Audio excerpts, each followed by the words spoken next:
अस्सलाम वालेकुम दोस्तों, मेरा नाम अरसान असगर है और आप फेसबुक और यूट्यूब चैनल देख रहे हैं। साबका वज़ीर आज़म इमरान खान साहब ने एक ट्वीट किया है। वो ट्वीट क्या है मैं आपको पढ़ के सुना देता हूँ।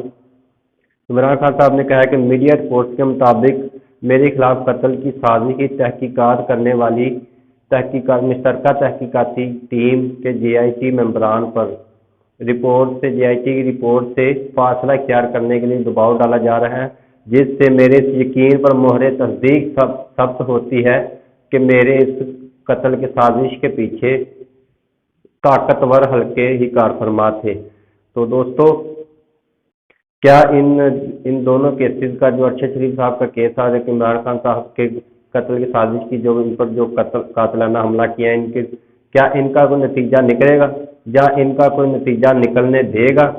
तो नाजरीन, वो कौन है जो जेआईटी मेंबरान पर दबाव डाल रहा है कि रिपोर्ट को थोड़ा सा नरम करके या जिस तरह वो चाहते हैं उस तरह पेश किया जाए, जिस तरह ये बड़े बड़े ताकतवर बाबे चाहते हैं उस तरह रिपोर्ट को पेश किया जाए।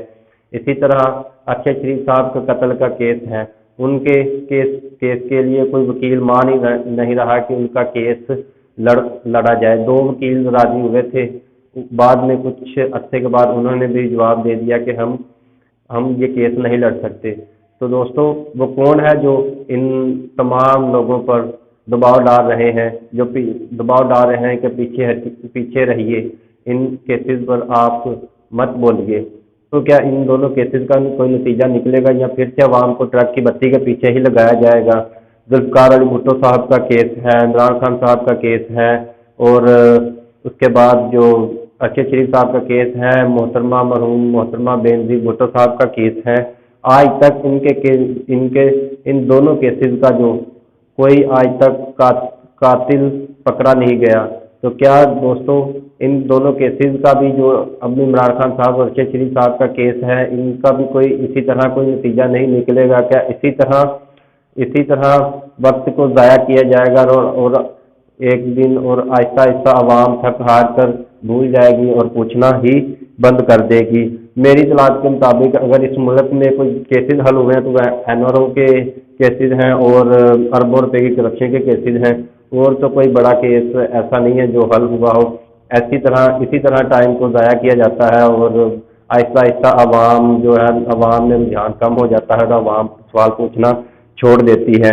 तो दोस्तों, इनके ये एनआरओ केसेस और करप्शन के अरबों रुपयों के करप्शन के केसेस माफ़ होने की आवाम कीमत कुछ इस तरह से चुका रही है। जो वीडियो आप देख सकते हैं, इस वीडियो में इस जगह पर सिर्फ कुछ रुपए सस्ता आटा और सस्ती दीगर अशिया फरोख्त की जा रही हैं, जिनको आवाम लेने के लिए इस तरह तरस रही है, इस तरह भाग रही है, जिस तरह के पता नहीं कोई कौन सी जंग लगी हो।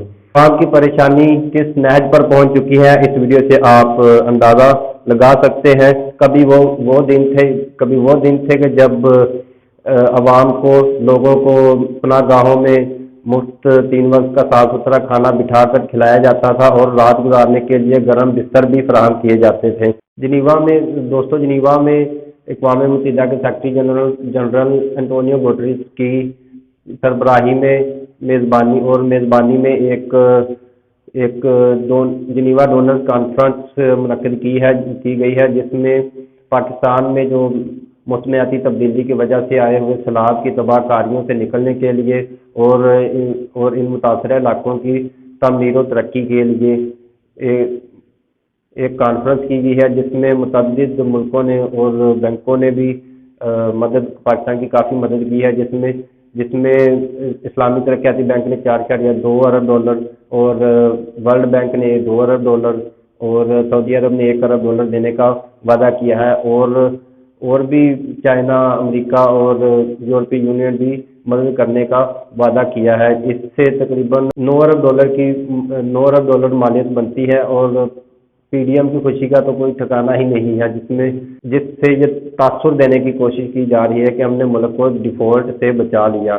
तो दोस्तों, डिफ़ॉल्ट से ये डिफ़ॉल्ट से तो तब बचाते ना अगर ये कॉन्फ्रेंस ना होती और फिर इस मुश्किल हालात से मुल्क को लेकर जाते, तो फिर हम मानते कि वाकई इन्होंने कुछ किया है, काम किया है। तो दोस्तों, इन्होंने काम जो किया है वो आप सबके सामने है। सवाए इनके करप्शन केसेस माफ़ होने के अलावा कोई और काम नहीं किया। ये तो पाकिस्तान की पाकिस्तान में मौसमियाती तब्दीली की वजह से इनको जो पैसे मिले हैं और अब उनकी बिना पर अब ये बहुत खुश हो रहे हैं। तो ये पाकिस्तान के लिए एक अच्छी खबर भी है, लेकिन आज तक इन्होंने पाकिस्तान को कशकोल उठाकर मांगने वाला मुल्क से अलावा और बनाया ही क्या है। पाकिस्तान फीसी फीसी और ये अरबपति। वज़ीर-ए-आज़म शहबाज शरीफ साहब ने 165 मर्सिडीज गाड़ियां मंगवाने की इजाज़त भी दे दी है। तो दोस्तों, क्या ये तमाम पैसा जो है अपने मुल्क के पास जो थोड़ा बहुत है, तो क्या ये इशराफिया की अयाशियों के लिए ही इस्तेमाल होगा? ये गरीबों का हक नहीं है? क्या ये गरीबों के लिए इस्तेमाल नहीं होना चाहिए? पाकिस्तान तो डिफ़ॉल्ट के दहाने पर खड़ा था, तो ये 165 गाड़ियों की क्या ज़रूरत थी? क्या पहले कोई गाड़ियाँ नहीं, क्या ये साइकिलों पर फिर रहे थे? तो मेरा नहीं ख्याल कि ये गाड़ियां मंगवाने का जो फैसला है वो दुरुस्त किया है। इमरान खान साहब के वारंट गिरफ्तारी इलेक्शन कमीशन ने जारी करने का हुक्म दे दिया है। तो अब देखना यह है कि क्या अवाम अब भी उसी तरह निकलेगी इमरान खान साहब की गिरफ्तारी पर, उसी तरह निकलेगी जिस तरह जब उनको हुकूमत से निकाला गया था तब निकलेगी। तो दोस्तों, हमें अपना हक जो है वो इसी तरह कौमें लेती हैं, इसी तरह लेना हमें भी पड़ेगा। जिस तरह श्रीलंका ने लिया अपना हक, जिस तरह मादी में तुर्की ने लिया, तुर्की के अवाम ने अपना हक लिया, और जिस तरह ये कल या 1 या 2 दिन पहले की बात है ब्राज़ीलियन अवाम ने किया है। उन्होंने Brazil parliament, Brazilian supreme court और ब्राज़ीलियन सदारती महल जो है उस पर हमला किया है। लाखों लोगों ने हमला किया है सिर्फ इस बिना पर कि उनके जो इलेक्शन, हालिया इलेक्शन हुए हैं उनमें उनके जो सदर मुंतखब किया गया है उसको धांधली की बिना पर किया है। बस इस धांधली करके जितवाया गया, बस इस बिना पर उन्होंने एहतजाज किया और पार्लियामेंट पर, सुप्रीम कोर्ट पर और सदारती महल पर हमला कर दिया। नाज़रीन, अब तक के लिए बस इतना ही। अपना और अपने इस चैनल का ख्याल रखिएगा। अल्लाह हाफ़िज़।